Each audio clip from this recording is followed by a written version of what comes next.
నేను దేవుని కుమారుడను, నా తండ్రి ఆత్మ ఉన్నాడు. నేను కూడా ఒక శక్తివంతమైన ఆత్మను ఈ శరీరములో నివసించుచున్నాను. నేను పూర్ణ శాంతి గలవాడని నా తండ్రి వలన కాపాడబడుచున్నాను. నా తండ్రి అయిన దేవుడు, ఆయన కుమారుడైన యేసుక్రీస్తు పరిశుద్ధాత్మ సహవాసములో నేను వర్ధిల్లుచున్నాను.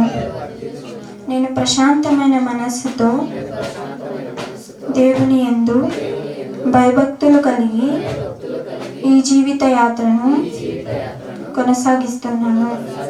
ఇప్పటి వరకు నా జీవితాన్ని ఆయన ఎంతో అందంగా అలంకరించాడు. ఇక మీదట కూడా అలంకరిస్తాడు.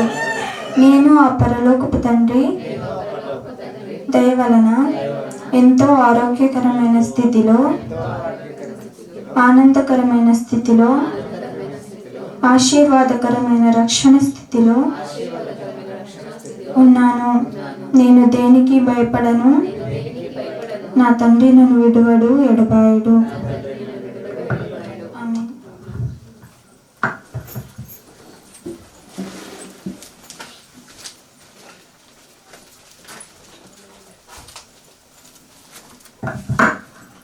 గాడ్లే పర్మిషన్ చదివినిపించిన మౌనిక గారికి సంతానికి వందనాలు చెల్లిస్తున్నాను. అలాగే ఈ సమయాన్ని గీత సహోదరు గారికి అప్పగిస్తున్నాము. అందరూ శ్రద్ధగా కలిగి దేవుని మాట వినాలని కోరుకుంటున్నాను. వాక్యం కొరకు ఎవరైనా వచ్చి ప్రార్థించండి.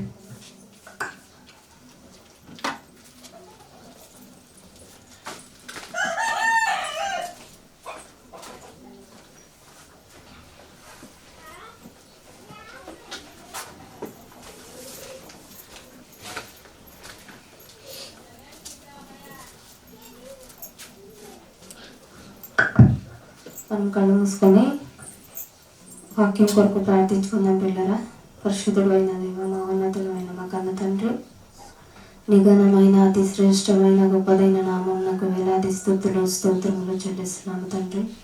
ఈ ఉదయకాల సమయంలో తండ్రి నిన్ను ఆరాధించడానికి, నీ వాక్యాన్ని ధ్యానించడానికి ప్రభా మాకిచ్చిన ఈ గొప్పదైన అవకాశం బట్టి నీకే స్తుతులు స్తోత్రములు చెల్లిస్తున్నాము తండ్రి. విత్తబోయే వాక్యాన్ని తండ్రి మీరు మరుగుపరచ చేసుకొని ప్రభా మీరే ముందుండి మాతో మాట్లాడింపజేయమని ప్రభా నీ సన్నిధి కాంతిలో తండ్రి ఏది అవసరమో మాకు నీకు తెలుసు గనుక తండ్రి బోధించే వారికి తండ్రి నీ యొక్క సహాయము, నీ ఆత్మ సహాయము మెండుగా అనుగ్రహించమని వేడుకుంటున్నాము. కేవలంగా తండ్రి మేము వినేవారంగా కాకున్నట్లుగా తండ్రి వాక్యమును అనే తండ్రి మేము హృదయం అనే పలకల మీద వాక్యాన్ని రాసుకొని దాని ప్రకారంగా జీవించే జ్ఞానము, వివేకము మాకు మెండుగా అనుగ్రహించమని వేడుకుంటూ వినిన మాటలు తండ్రి విని ఇక్కడే విడిచిపెట్టే గుంపులు కాకున్నట్లుగా తండ్రి దాని ప్రకారంగా జీవించే జ్ఞానము తండ్రి మాకు మెండుగా అనుగ్రహించమని వేడుకుంటూ నన్ను నేను తగ్గించుకుంటూ తండ్రి నీ నామాన్ని గొప్పరసు యేసుక్రీస్తు నామములో చిన్న ప్రార్థన అడిగి వేడుకుంటున్నాం మా కన్న తండ్రి, ఆమేన్.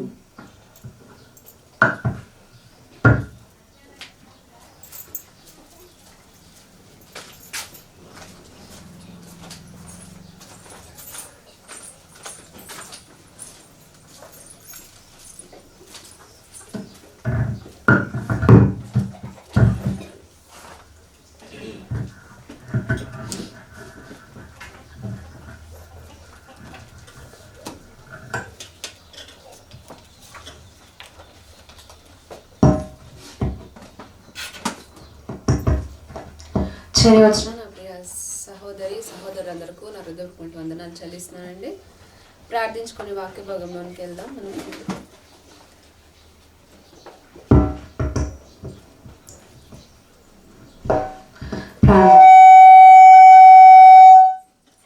ప్రేమ నమ్మకం కలిగిన మా ప్రియ పరలోకపు తండ్రి, మిగలమైన అతి శ్రేష్టమైన అత్యున్నతమైన నామములకు వేలాది స్తుతులు స్తోత్రములు తండ్రి.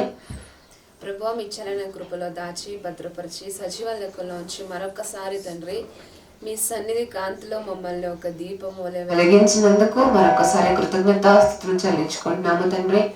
ప్రభువా క్రైస్తవుల ప్రభువా, దేనికైనా రెడీగా ఉండి సిద్ధపాటు కలిగిన వారమే క్రైస్తవులు అని ప్రతి ఒక్కరు గుర్తించుకోవడానికి సహాయము చేయండి ప్రభువా. ప్రభువా, మా జీవితాలకి ఇది ఇచ్చిన గొప్ప భాగ్యం అని ఎంచుకుని తండ్రి, ఇచ్చిన స్థానాన్ని ఎంత మాత్రం మర్చిపోయేవారుగా ఉండకుండా ఇచ్చిన ఈ భాగ్యమును తండ్రి మర్చిపోయే స్థితిలోనికి ఒకరి పడిపోకుండా తండ్రి మమ్మల్ని మేము మీ వాక్యంతో జాగ్రత్తగా కాచుకొనుటకు మందరికి సహాయం చేయమని ప్రార్థిస్తున్నాము తండ్రి. మాకు ఏది అవసరమో అది మీకు తెలుసు గనక తండ్రి, మీకు అవసరమైన దాన్ని తండ్రి మేము నెరవేర్చడానికి మాకు సహాయం చేయమని, మీ చిత్తము మా హృదయలో లేకపోతే తండ్రి ప్రభు మేము వ్యర్థమే గనుక మొదట మీ చిత్తాన్ని గ్రహించిన పిల్లలుగా మమ్మల్ని అందరినీ తీర్చిదిద్దండి ప్రభువా. మాకు మేము పరీక్ష చేసుకొని ఎప్పటికప్పుడు మీ వాక్యముతో ఉదక స్నానము చేసేవారుగా ఉండుటకు సహాయం చేయమని ప్రార్థిస్తూ, ఘనత మహిమ ప్రభువులు మీ ఒక్కరికే చెల్లిస్తూ తండ్రి, నాకు కాదు ప్రభువా, మాకు కాదు తండ్రి, మీ నామమునకు మహిమ తెచ్చే పిల్లలుగా మమ్మల్ని అందరినీ మీ పరిశుద్ధమైన నామము కొరకు వాడుకోమని ప్రార్థిస్తూ, యేసుక్రీస్తు నామములో ఈ ప్రార్థన మనం సమర్పించుకుంటున్నాం మా కన్న తండ్రి,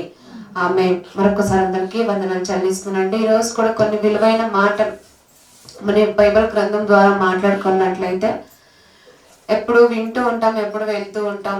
క్రైస్తవులు అనగానే రాను రాను రాను రాను ఇంట్రెస్ట్ తగ్గిపోయే వారుగానే ఉంది. కానీ చూస్తూ ఉన్నప్పుడు, ఒక్కొక్కరిని చూస్తూ ఉన్నప్పుడు దేవునిలో బ్రతకాలని ఒక ఆశ వారిలో చచ్చిపోతుంది, కానీ బ్రతకనివ్వట్లే.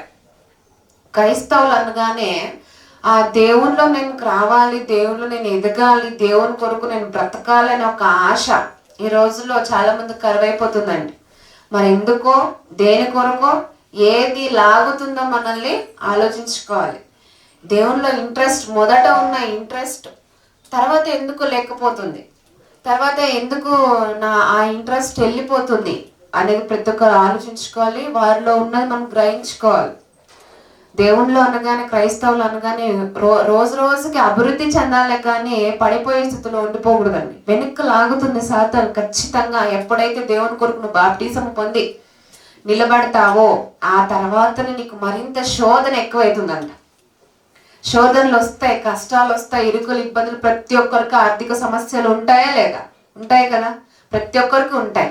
వారు అంత విశ్వాసంగా జీవిస్తున్నదేంటి, నేను ఎందుకు జీవించలేకపోతున్నాను? అంత గొప్ప మాటలు, అంత గొప్ప ఆ స్పీకర్స్ ద్వారా మేము వింటున్నాం కదా, వారి గొప్ప జీవితం మాకు సాక్ష్యంగా మా కళ్ళకు మాకు కనిపిస్తుంది కదా, కానీ వారు జీవిస్తున్నారు ఎందుకు, మేము జీవించట్లేదు ఎందుకు? మనలో ఉన్న కొన్ని లోపాలు అలా ఉంటాయి. వారు దేవునిలో ఎదగలుగుతున్నారు, దేవునిలో చక్కగా ఉంటున్నారు, నేను ఎందుకు ఉండలేకపోతున్నాను అనేది ప్రతి ఒక్కరు గ్రహించుకున్నట్లయితే వారిలో ఉన్న ఏ బలహీనత ద్వారా అభివృద్ధి చెందలేకపోతున్నారు అనేది అర్థమవుతుంది. కానీ చాలా మంది ఇంట్రెస్ట్ పెట్టట్లే. క్రైస్తవులు దేవునిలో నేను అభివృద్ధి చెందాలని ఒక ఇంట్రెస్ట్ లేదు కాబట్టి వాళ్ళు పడిపోయే స్థితిలోకి వెళ్ళిపోతున్నారు. కాబట్టి మనం ఆలోచించుకోవాలంటే ఈరోజు కొన్ని విలువైన మాటలు క్రైస్తవులకు, మనకు మొదటిగా ప్రతి మానవత్వం ఉన్న ప్రతి జనాంగానికి, ప్రతి జనులకు అవసరమైన ఒక పాయింట్ గురించి ఈరోజు నేను మాట్లాడాలనుకుంటున్నానండి. దేవునికి కులం అనేది ఉంటుందండి. కులము, భేద భావము, ఆయనకు పక్షపాతము, వీరు నా పిల్లలు, వీరు నా పిల్లలు కారు అనే పక్షపాతం ఉంటుందా? ఉండదు. ప్రతి ఒక్కరిని ప్రేమిస్తున్నాడు. ప్రతి ఒక్కరిని కూడా ఒకే రీతిగా చూచువాడు తండ్రి. అన్యుల మీద వర్షం కురిపియకుండా కేవలం క్రైస్తవుల మీదనే వర్షం కురిపిస్తున్నాడా? లేదు కదా. ప్రతి ఒక్కరి మీద ఏ భేద భావం లేకుండా, కులం లేకుండా, మతం అనేది లేకుండా, జాతి భావాలు లేకుండా ఆయన ప్రతి ఒక్కరిని ఏకరీతిగా పక్షపాతము లేకుండా తీర్పు తీర్చువాడు, పక్షపాతము లేకుండా ప్రేమించేవాడు మన కన్న తండ్రి. ఈ రోజులో ఎందుకు ఈ అంశం నేను ఎంచుకున్నానంటే, ఈ రోజులో కొన్ని అరాచకాలు జరుగుతున్నాయండి. కొన్ని వారు తట్టుకోలేని ఒక కుల భావంతో ఎగిరెగిరి పడుతున్నారు చాలా మంది. ఇవి గురించి మనం చాలా, దేవుడు మనకు దాని గురించి బైబిల్ గ్రంథంలో ఏం చెప్పాడు? పక్షపాతము లేదు ఆ తండ్రికి. దేవునికి లేని కులము, దేవునికి లేని మతము మనుషుల్లో ఎందుకు ఎక్కువ అయిపోతుంది? దీని గురించి బైబిల్ గ్రంథంలో దేవుడు మనకి ఏం చెప్పాడు? పక్షపాతము లేదు అని మనం ఎలా తెలుసుకోగలుగుతాం దేవునిలో అనేది ఈ రోజు మనం మాట్లాడుకున్నట్లు ప్రియులారా. రోమపత్రిక 3వ అధ్యాయం ఒకసారి చూడండి. రోమపత్రిక 3వ అధ్యాయము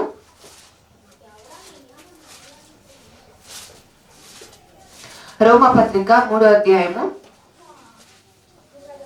22వ వచనం.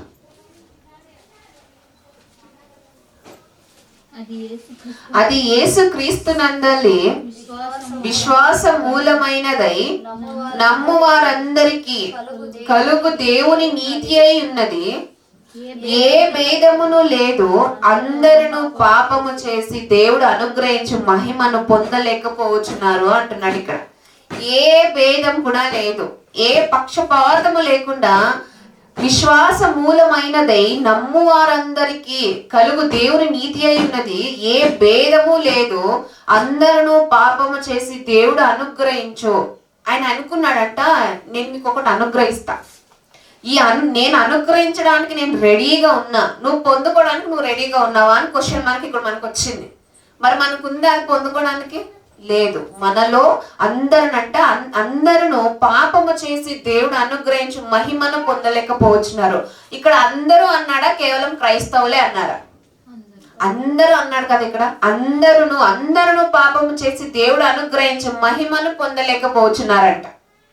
ఆయన నీకు ఒక మహిమని ఇవ్వాలనుకుంటున్నాడు, నీకు ఒక స్థానాన్ని ఇవ్వాలనుకుంటున్నాడు, నీకు ఒక ఉన్నతాన్ని ఇవ్వాలనుకుంటున్నాడు. కానీ నీలో ఏదో లోపాలు ఉండిపోయి అలా నువ్వు ఆయన మహిమను పొందలేకపోతున్నారట అందరూ.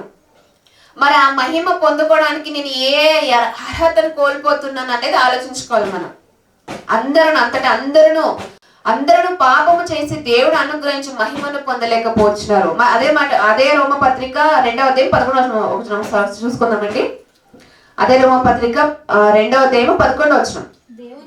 దేవునికి పక్షపాతము లేదు, ధర్మశాస్త్రము లేక పాపము చేసిన వారందరూ ధర్మశాస్త్రము లేకయే నశించెదరు అంటున్నాడు. ఇక్కడ దేవునికి అంట పక్షపాతం లేదు, ప్రతి ఒక్కరికి ఒకే రీతిగా తీర్పు తీర్చేవాడు మనకన్నా తండ్రి.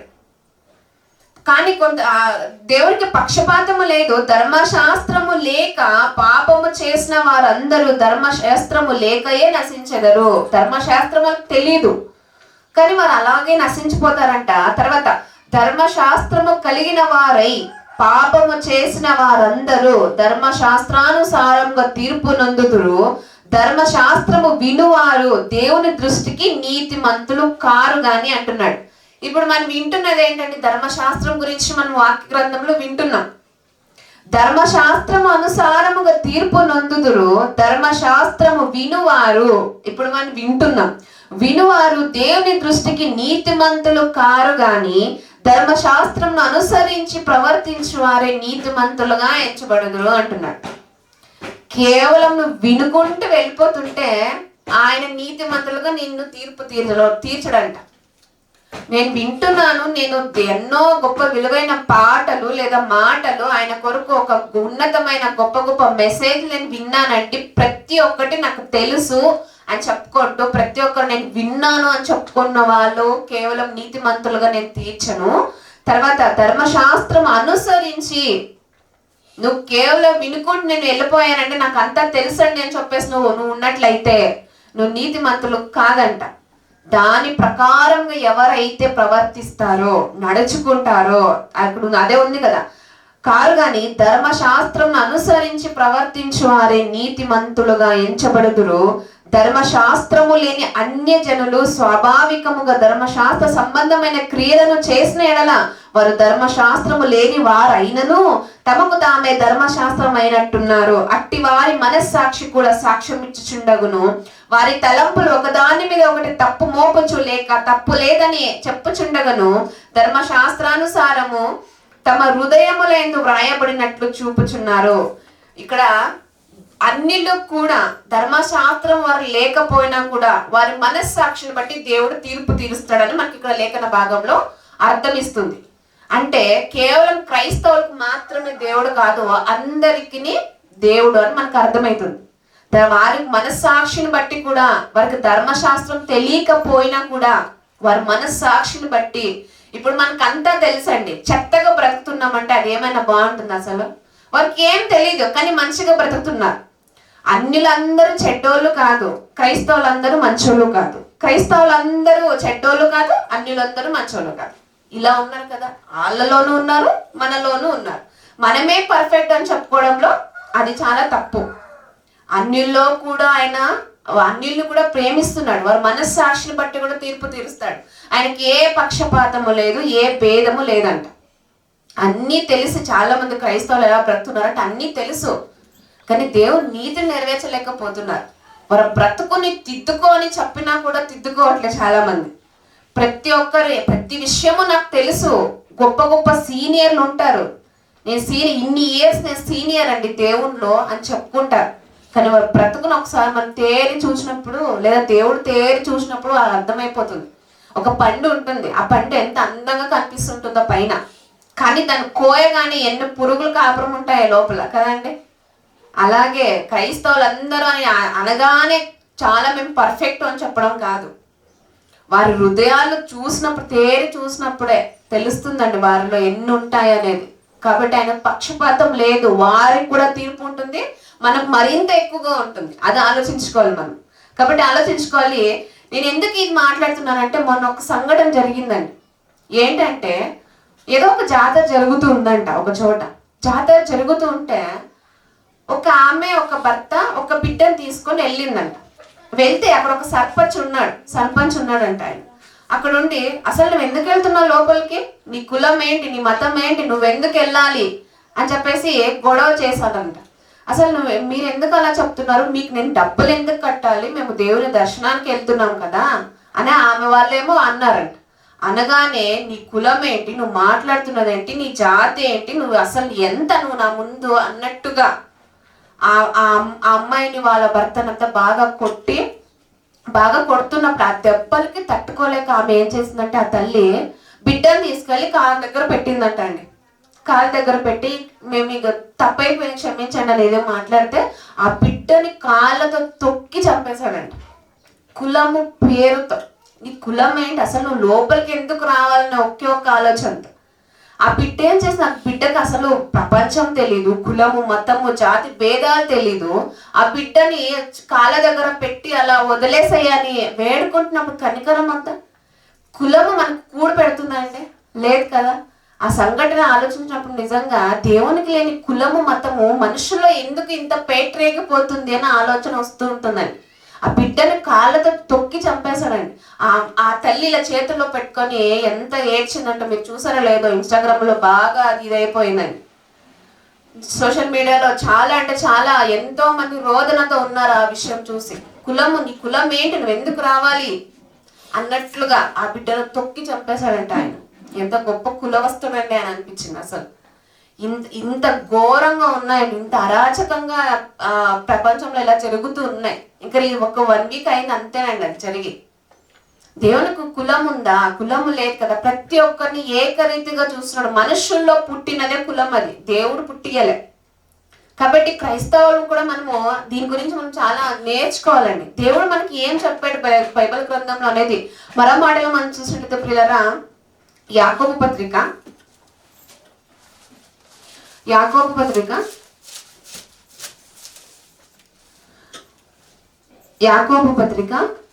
2వ అధ్యాయము.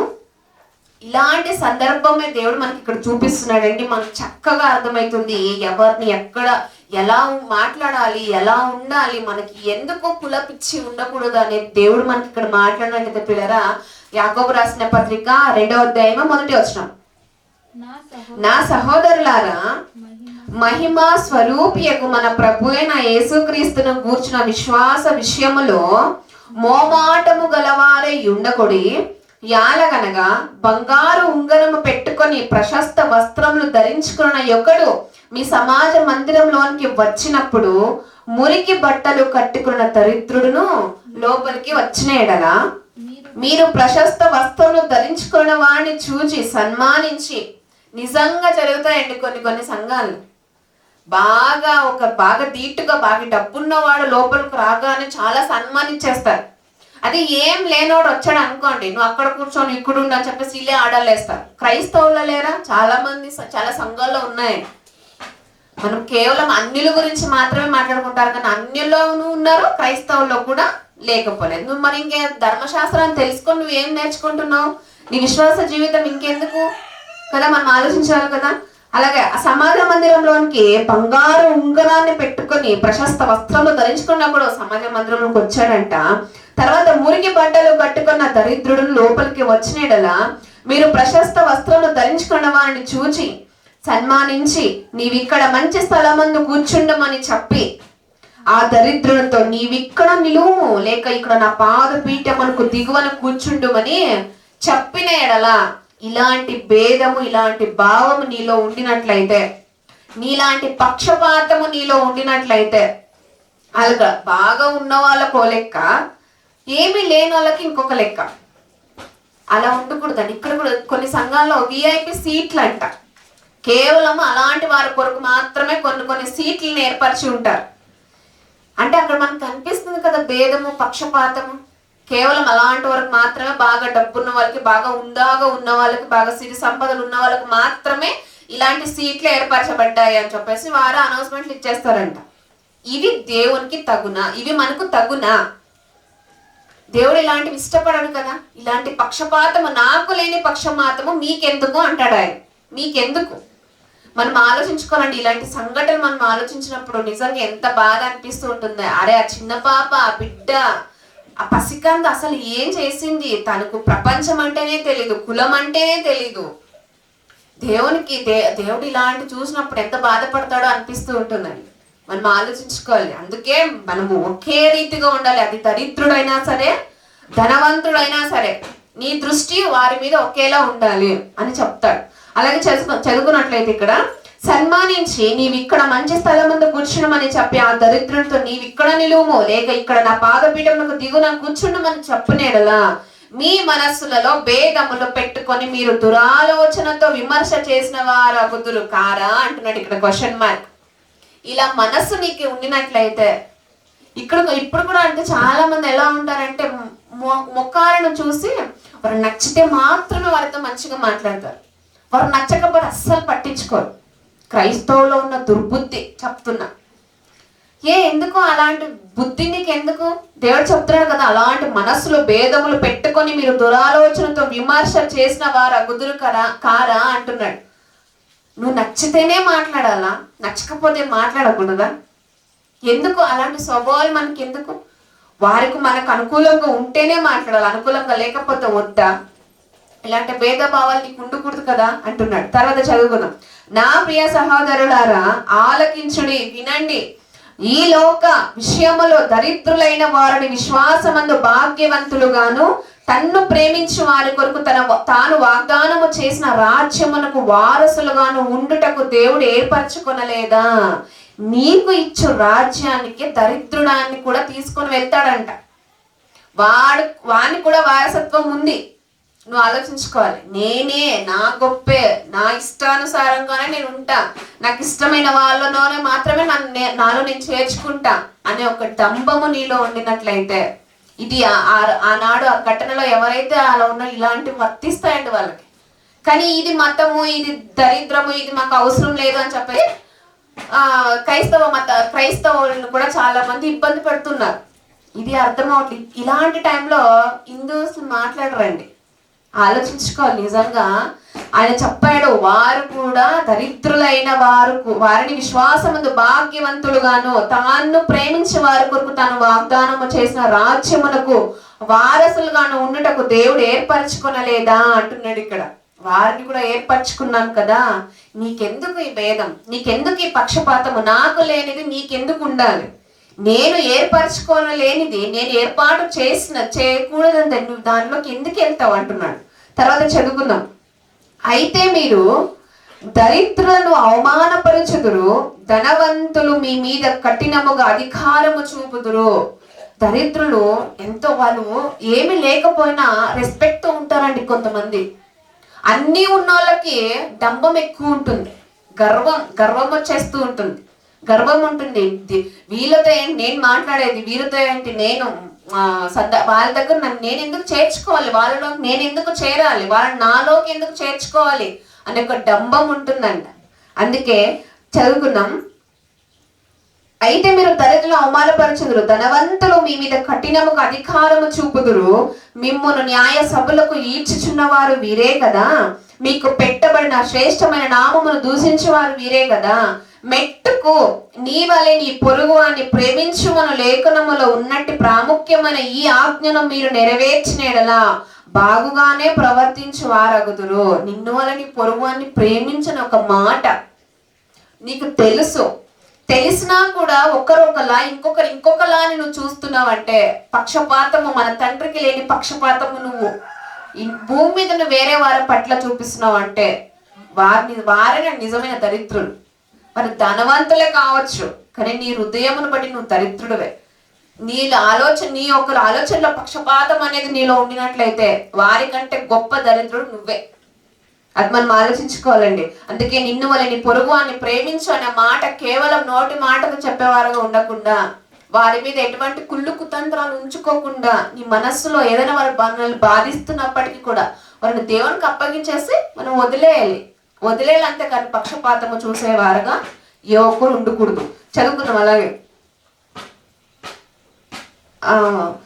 తర్వాత ఆజ్ఞను మీరు నెరవేర్చిన బాగుగానే ప్రవర్తించు వారగుదురు. మీరు పక్షపాతము గలవారైతే ధర్మశాస్త్రము వలన అపరాధులను తీర్చబడి పాపము చేయవారగుదురు అంటున్నాడు ఇక్కడ. అంటే పక్షపాతము నీలో ఉండినట్లయితే ధర్మశాస్త్రము వలన అపరాధులను తీర్చబడి పాపము చేయువారగుదురు. ఎవడైనను ధర్మశాస్త్రం అంతయు నాకంతా తెలుసు, ప్రతి ఒక్క మాట నేను తెలుసుకున్నాను అని ఎవరైతే చెప్పుకొని వెళ్ళిపోతున్నారో, తర్వాత ఎవడైనా ధర్మశాస్త్రం అంతయు గైకొనియు ఒక ఆజ్ఞ విషయంలో తప్పిపోయిన ఎడల ఆజ్ఞలన్నిటి విషయంలో అపరాధి అగును.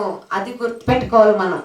నీకు అన్ని తెలుసు, అన్ని దేవుడు ఆజ్ఞలు ఏవైతే ఉన్నాయో ప్రతి ఒక్కటి నాకు తెలుసు అండి అని చెప్పుకొని నువ్వు వెళ్ళిపోయి ఒక్క ఆజ్ఞలో కూడా నువ్వు ఏదైనా అపరాధి అయిపోతే ప్రతి ఒక్క విషయంలో నువ్వు పాపలో అయినట్లే.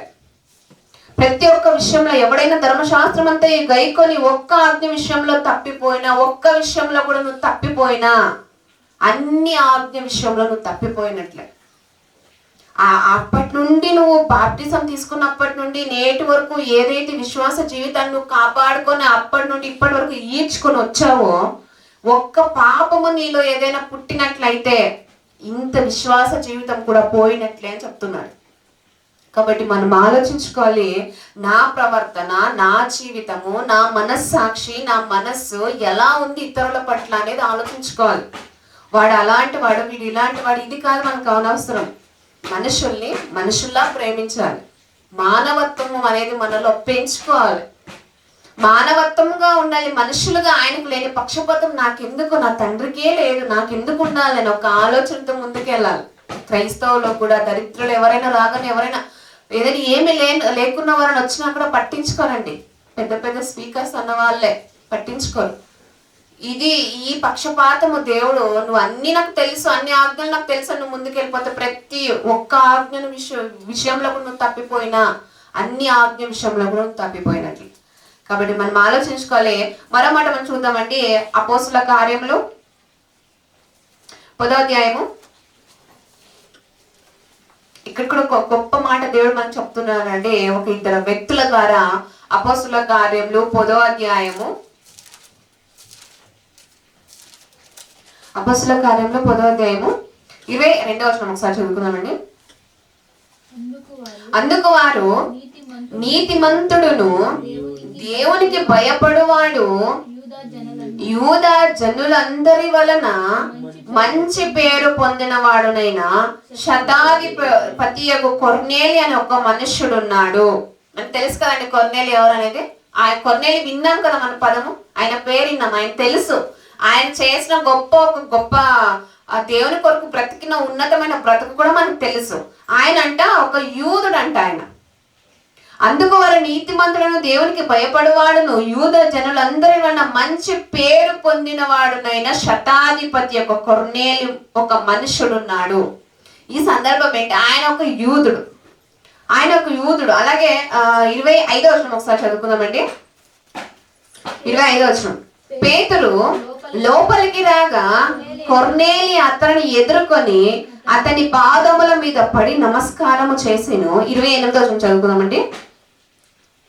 అప్పుడు అతడు అన్య జాతి వానితో సహవాసము చేయుటైనను అట్టి వారిని ముట్టుకొనుటైనను యూదునికి ధర్మము కాదని మీకు తెలియను. అన్య జాతుల్లో నువ్వు చేరకూడదు కదా, వారిని ముట్టుకోకూడదు కదా, వారిని నువ్వు లోపలికి రానివ్వకూడదు కదా.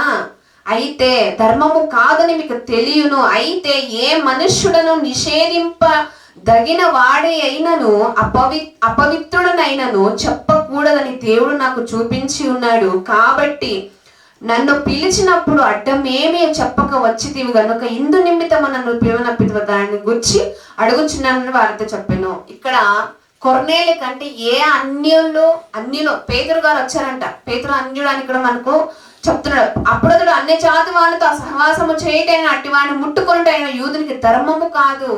ఆ యూద జనాంగానికి అన్యుల్లో దగ్గరికి చేర్చుకోవడానికి వారికి ఒక ఆచారం ఉంచుకున్నారు. అప్పుడు కాదు కదా, కానీ నువ్వు యూదు జాతికి చెందినవాడు కదా, మరి అన్యులతో నువ్వు ఎలా ఉన్నావు అన్నట్లుగా పేతురు గారు అడుగుతున్నాడు అక్కడ కొర్నేలు గారిని. అంటే ఆ కొర్నేల గారికి జాతి భేద భావం అనేది, ఆయనలో పక్షపాతము లేదు అనేది మనకు స్పష్టంగా అర్థమవుతుంది. ఇంత గొప్ప దేవుడు మనకి ఇచ్చిన ఇంత గొప్ప భక్తుల ద్వారా మనకు కొన్ని ఇన్ని మాటలు మనకి వినిపిస్తున్నాడంటే మనకి ఇంకా ఎందుకు పక్షపాతం మనలో ఉండాలి. అంత గొప్పగా బ్రతికిన కొర్నేలి జీవితంలోనే పక్షపాతం చూపించలేదు. అలాగే అదే 35వ వచనం ఒకసారి చదువుకుందామండి. 34వ వచనం చదువుకుందాం. 34వ వచనం. దేవుడు పక్షపాతి కాడని నిజముగా గ్రహించి ఉన్నాను. ప్రతి జనములోను ఆయనకు భయపడి నీతిగా నడుచుకుని వారిని ఆయన అంగీకరించును. ప్రతి జనం అన్నాడా, కేవలం క్రైస్తవులు అన్నాడండి? చెప్పండి. ఇక్కడ ప్రతి జనములోను అన్నాడు, అందరిలోను. కేవలం క్రైస్తవులు, ఇశ్రాయేలు, వీళ్ళు యూదులు వీళ్ళు కాదండి. అన్ని జనులు కూడా, అందరికి దేవుడు ఆయన, అందరినీ కూడా ఒకే రీతిగా తీర్పు తీర్చేవాడు. అది మనం గుర్తుపెట్టుకోవాలి. ప్రతి జనములోను ఆయనకు భయపడి నీతిగా నడుచుకుని వారిని ఆయన అంగీకరించును. యేసుక్రీస్తు అందరికీ ప్రభువు.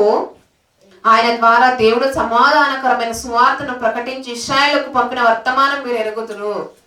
ఇక్కడ మనం ఆలోచించినట్లయితే ప్రతి ఒక్కరికి, ప్రతి జనాంగానికి, ప్రతి జనంలో ఎవరైతే దేవుని కొరకు బ్రతికి ఆయన కొరకు ఆయన యుద్ధ నుండి వచ్చే కృపను వారు పొందుకుంటారు భయపడినట్లయితే, నీతిమంతులకు నడుచుకున్నట్లయితే. కాబట్టి ప్రతి జనములో ఆయనకు భయపడి నీతిగా నడుచుకుని ఆయన అంగీకరించును. యేసుక్రీస్తు అందరికీ ప్రభువు, ప్రతి ఒక్కరికి ప్రభువు. ఇలాంటి మాటలు బయటకు వెళ్ళినప్పుడు ఒక ఇద్దరు సువార్తకు వెళ్ళారండి. ఏదో కొంచెం వయసు అయిందండి వాళ్ళకి. వెళ్తూ వారు అంతటి వారు ఏదో చేసుకుని వెళ్ళిపోతున్నారు. కొంతమంది ఆగట్లే, అస్సలు ఆగట్లే, వాళ్ళకు ఉండట్లేవు మనసును. వెళ్ళారు, కొట్టారు వాళ్ళని బాగా పెద్దోళ్ళు అని కూడా. వారి వయసుకి కూడా గౌరవం ఇవ్వట్లేదండి. వారి వయసుకి కూడా గౌరవం ఇవ్వకుండా మైకులు లాక్కున్నారు, వారిని కొట్టారు. నువ్వు ఎందుకు వచ్చావు, దేనికి వచ్చావు, అసలు నువ్వు ఎందుకు, నీకేంటి పని అన్నట్లుగా వారిని బాగా కొట్టి పంపించారండి. ఇంత ఈర్ష్య, ఇంత పక్షపాతం, ఇంత భేద భావాలు నీకెందుకు? ఇలాంటి మాటలు ఇక్కడ ఉన్నాయన్నా కూడా వారు ఓర్చుకోలేరండి కొంతమంది. ఇంత గొప్పగా దేవుడు మనకు చెప్తుంటే ఆ మాటలు వినిపించుకోకుండా వారి ఇష్టానుసారంగా వారి మీదే తిరగబడేవారు చాలా మంది ఉన్నారు. అయినా కూడా వారిని కూడా దేవుడు ప్రేమిస్తున్నాడు. అది మన తండ్రి గొప్ప ఒక హృదయం ఆయనది. కాబట్టి మనం ఆలోచన, ప్రతి జనములోను కూడా ఆయనకు భయపడి నీతిగా నడుచుకుని వారిని ఆయన అంగీకరించును. ఎవరైతే దేవుని కొరకు బ్రతికి నీతిగా బ్రతికి దేవుడు అప్పుడు అలాంటి వారిని అంటే ఆయన అంగీకరిస్తాడు. కాబట్టి మనం ఆలోచించుకోవాలండి. 1 సమూయేలు 16వ అధ్యాయం ఒకసారి చదువుకుందామండి.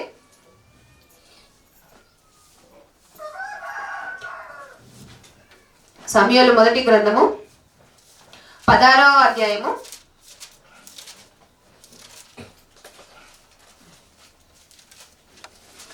16వ అధ్యాయము 7వ వచనం ఒకసారి చదువుకుందామండి. 7వ వచనం.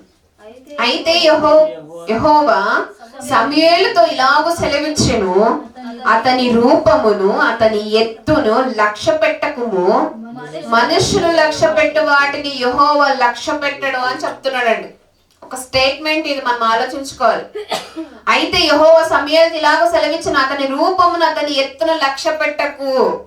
ఈ రోజు అలాగే జరుగుతున్నాయి కదా.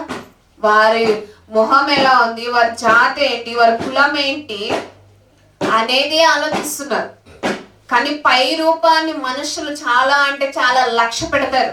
వారి రూపం ఎలా ఉంది, వారి కులం ఏంటి, వారి గోత్రాలు ఏంటి, ఇవన్నీ ఈ చెత్త అంతా పేర్చుకుంటున్నారు చాలా మంది అండి. వాళ్ళ హృదయాల్లో చెత్త పేర్చుకునేస్తున్నారు చాలా అంటే చాలా. కానీ దేవుడు అంట, అతని రూపమును అతని ఎత్తును లక్ష్య పెట్టకము, మనుష్యులు లక్ష్య పెట్టే వాటిని యెహోవా లక్ష్య పెట్టాడు. ఇది మనకు గొప్ప స్టేట్మెంట్. ఎవరైతే కులపిచ్చితో మతముతో చాలా చెట్రేకిపోతున్నారో అలాంటి వారు ఇలాంటివి ఆలోచించారండి. ఇలాంటి వారికి తెలిసినా కూడా దాన్ని తోసేసి పక్కకి నాదే అన్నట్లుగా ముందుకు వెళ్ళిపోతున్నారు. క్రైస్తవులు కూడా మనం ఆలోచించుకోవాలి. మనుషుని రూపాన్ని మనం లక్ష్య పెట్టకూడదు. వారి హృదయ అంతరంగాన్ని నా తండ్రి లక్ష్య పెడుతున్నాడు కాబట్టి పై రూపాన్ని కూడా నేను చూసి వారిని తీర్పు తీర్చేవారిగా మనం ముందుకూడదు. కాబట్టి మనం ఆలోచించుకుందాం, మరొకసారి చదువుకుందామండి. అయితే యెహోవా సమూయేలుతో ఇలాగ సెలవిచ్చిన, అతని రూపమును అతని ఎత్తును లక్ష్య పెట్టకము, మనుషులు లక్ష్య పెట్టి వాటిని యెహోవా లక్ష్య పెట్టడు. నేను అతన్ని త్రోసివేసి ఉన్నాను. మనుషులు పై రూపమును లక్ష్య పెట్టుదురు గాని యెహోవా హృదయమును లక్ష్య పెట్టును అనేది మనకు స్పష్టంగా ఈ వచనంలో మనకు అర్థమైపోతుంది. యెహోవా హృదయాన్ని పై రూపమును లక్ష్య పెట్టాడు, ఆయన హృదయమును లక్ష్య పెడతాడు. నీ హృదయం ఎలా ఉంది? ఆనాడు ఏదో వారంతటి వారిని వదిలేసి వెళ్ళిపోయింటే ఆ చిన్న బాబు చనిపోయేవాడండి. ఎంత బాధ ఉంటుంది, ఎంత ఏడ్చి, ఎంత కన్నీళ్ళతో, ఎంత రోదనతో వాళ్ళు ఉంటారు కదా. మనకెందుకు మనము వారంతా వారు వెళ్ళిపోతారు, మనకి ఎందుకు అనే ఒక్క చిన్న ఆలోచనతో వదిలేసి ఉంటే ఆ బాబు ఈనాడు ఉండేవాడు కదా. లక్ష్యం పెట్టాల్సింది నీ పై రూపాన్ని, వారి కులాన్ని, వారి జాతిని, ఇది కాదు. వారి హృదయం. దేవుడికి లేని పక్షపాతము, దేవుడికి లేని కులము నాకెందుకు ఉండాలని ఒక ఆలోచనతో ముందుకెళ్ళినట్లయితే ఇలాంటి సంఘటనలు మనం ముందు చూడమండి. కాబట్టి మనం ఆలోచించుకోవాలి. ఇలాంటి పై రూపమును మనం లక్ష్య పెట్టేవారుగా కాకూడదు. తండ్రి హృదయాన్ని లక్ష్య పెడుతూ ఉన్నాడు. నువ్వు ఎవరు ఎందు పక్షపాతం చూపిస్తున్నావో, ఎవరు ఎందు భేద భావాలు నువ్వు కలిగి ఉన్నావో అనేది కూడా ఆయన చూస్తూ ఉంటాడు. కాబట్టి మనం ఆలోచించుకోవాలండి. మరో మాట మనం చూద్దామండి. మత్తయి సువార్త 11వ అధ్యాయము. మత్తయి సువార్త 11వ అధ్యాయము.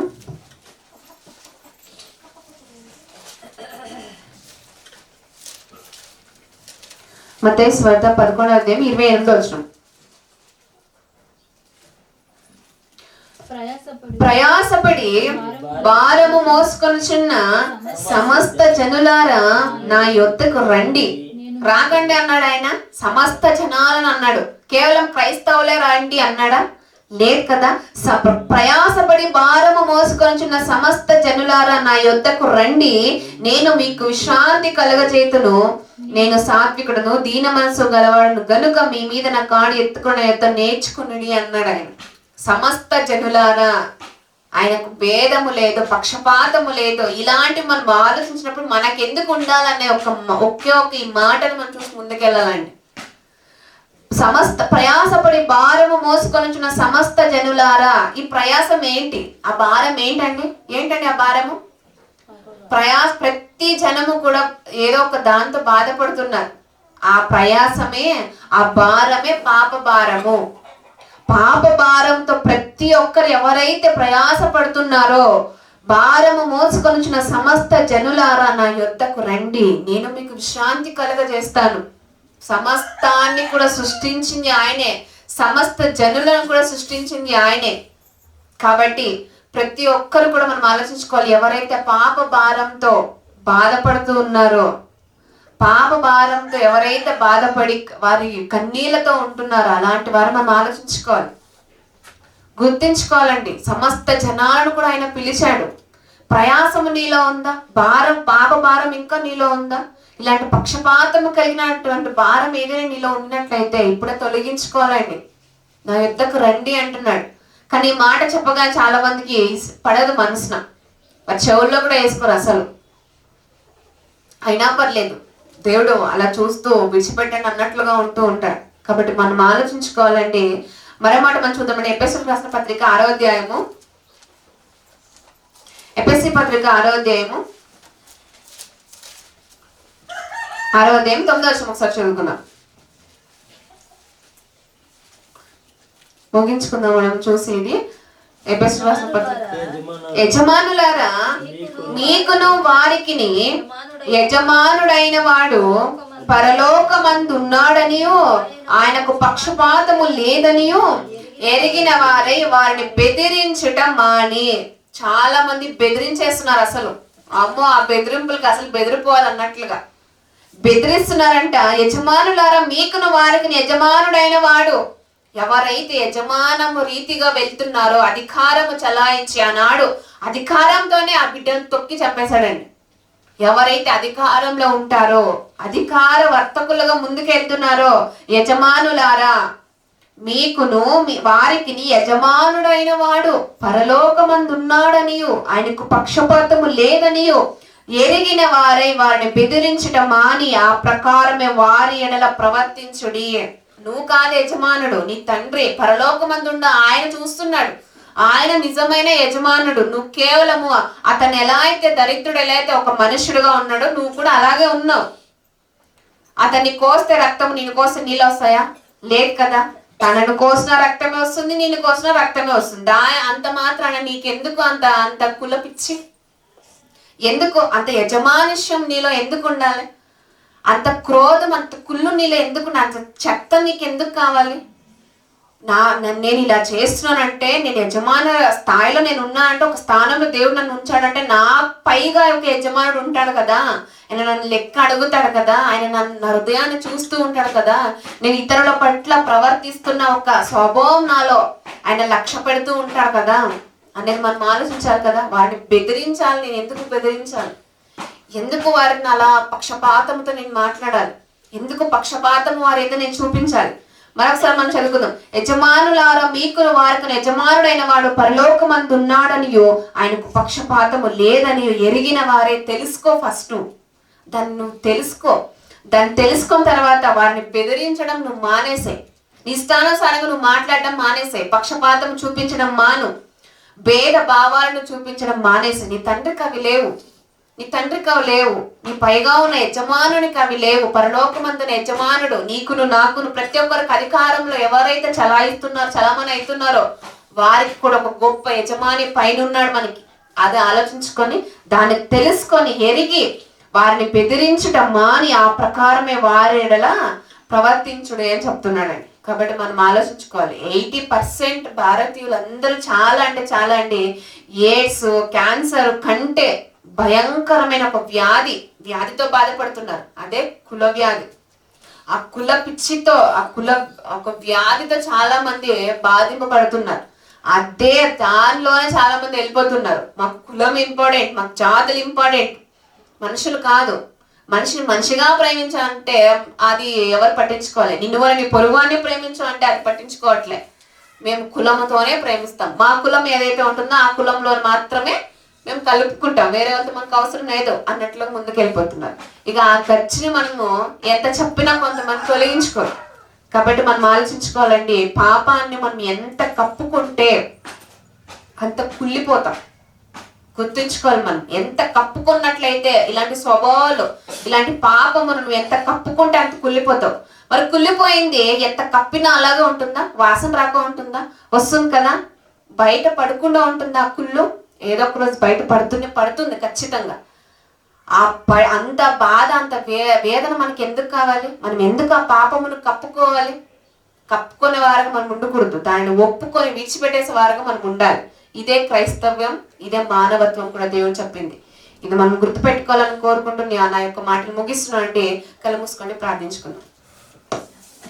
పరిశుద్ధుడైన మా ప్రియ పరలోకపు తండ్రి, ప్రభువా, ఇగో తండ్రి, ఇంతవరకు తండ్రి ఎన్నో విలువైన మాటలు మాకు నేర్పించాలి ప్రభా. అందులో బట్టి మీకు స్తోత్రములు చెల్లిస్తాము తండ్రి. అవును ప్రభువా, మా తండ్రి అయిన మీకు తండ్రి ఏ ఒక్క భేద భావము, పక్షపాతము లేకుండా అన్యులకని క్రైస్తవులు కనుక తండ్రి ప్రతి ఒక్కరికి పక్షపాతము లేకుండా తీర్పు తీర్చు కన్న తండ్రి అని గుర్తించుకున్నాము తండ్రి. ప్రభువా, ఈనాడు తండ్రి ఎంతో మంది మనుషులు తండ్రి కుల వ్యాధితో బాధపడుతున్నారు ప్రభువా. తండ్రి కుల పిచ్చితో తండ్రి మనుషుల్ని, చిన్నపిల్లల్ని, పెద్దవాళ్ళు, స్త్రీలని, పురుషులని కాకుండా తండ్రి చంపేస్తున్నారు ప్రభువా. వారిని గురించి మేము ప్రార్థిస్తున్నాము తండ్రి. మీరు జ్ఞాపకం చేసుకోండి ప్రభు. అట్టి వారిని తండ్రి, అట్టి వారి హృదయాల్లో తండ్రి కఠినంగా ఎవరైతే ప్రవర్తిస్తున్నారో తండ్రి, అలాంటి వారి నుండి తండ్రి మీరు ప్రభు వారికి మంచి హృదయమునిచ్చి తండ్రి, అలాంటి యొక్క ఏదైనా తండ్రి బలహీనతలు వాళ్ళలో ఉండినట్లయితే తీసివేయమని మీ వాక్యంతో వారి హృదయాలతో మాట్లాడమని ప్రార్థిస్తున్నాము తండ్రి. ప్రభా ఏదైతే తండ్రి ఆ కుటుంబము తండ్రి బిడ్డను కోల్పోయి బాధల్లో ఉందో ఆ కుటుంబంలో మీరు జ్ఞాపకం చేసుకోండి ప్రభా తండ్రి. ఈ ప్రపంచమే తెలియని ఒక చిన్న బాబు తండ్రి ప్రభా ఈనాడు తండ్రి చనిపోయాడు తండ్రి. ఆ బిడ్డ తండ్రి ఆ కుటుంబాన్ని మీరు జ్ఞాపకం చేసుకొని గొప్ప ఆదరణ మీరు కలుగజేయమని ప్రార్థిస్తున్నాము తండ్రి. ప్రభా ఎవరైతే తండ్రి బాధతో ఈ యొక్క కులపిచ్చితో తండ్రి పక్షపాతము చూపే ధోరణిలో ఎవరైతే ఉండారో తండ్రి వారందరినీ తండ్రి మంచి మార్గంలోనికి తండ్రి, మానవత్వం అనే ఒక మార్గంలోనికి తండ్రి తీసుకురమ్మని ప్రార్థిస్తున్నాము తండ్రి. ప్రభా ఈ దేశమును తండ్రి ప్రపంచాన్ని మీరే కాస్తున్నారు కనుక ప్రభా ఎక్కడ ఇంత గొప్ప ఇంత ఎన్నో అరాచకాలు జరుగుతున్నాయి తండ్రి. అరాచకాలని తండ్రి ప్రభా మీ వాక్యముతోనే మేము నిలిపివేయగలము తండ్రి. కాబట్టి ప్రభా ఈ వాక్యమును ప్రతి ఒక్కరు అంగీకరించే హృదయమును తండ్రి మీరు వారికి అనుగ్రహించమని ప్రార్థిస్తున్నాము తండ్రి. పక్షపాతము లేకుండా తీర్పు తీర్చుకున్న తండ్రి అని ప్రతి ఒక్కరు గుర్తించుకొని మీకు లేని పక్షపాతము ఈ జనులలో ఉన్న మాకు ఎందుకు అనేది ప్రతి ఒక్కరు ఆలోచించుకొని ముందుకు వెళ్ళినట్లుగా తండ్రి మా అందరికీ సహాయము చేయండి ప్రభువా. దరిద్రుడని బీదవాడని తండ్రి గొప్పవాడని మేము చూపేవారుగా ఉండకుండా ప్రభువా ప్రతి ఒక్కరు మనుషులే ప్రతి ఒక్కరు మానవత్వము తండ్రి అలాంటి మానవత్వంతో ముందుకు వెళ్ళడానికి మా అందరికి సహాయం చేయండి. ఇంత గొప్ప విలువైన మాటలు తండ్రి ఉదయకాల సమయంలో మాకు నేర్పించినందుకు కృతజ్ఞతాస్తుతులు చెల్లిస్తున్నాము తండ్రి. ఏ ఒక్క భేదము లేదు, అందరూ పాపము చేసి మీరు ఇచ్చు మహిమను పొందలేకపోతున్నారు గనుక అలాంటి ఏదైనా బాధలు తండ్రి ఏదైనా భేదాలు మాలో ఉండినట్లయితే ఫస్ట్ మొదటిగా దాన్ని తీసివేసుకున్న తండ్రి మీరు ఇచ్చు మహిమను పొందుకునే పిల్లలుగా మమ్మల్ని అందరినీ తీర్చిదిద్దామని ప్రార్థిస్తూ యేసుక్రీస్తు నామములో ప్రార్థన మనకు సమర్పించుకుంటున్నాం మా కన్న తండ్రి. ఆమేన్. అందరికీ వందనాలండి. Thank you. God bless you.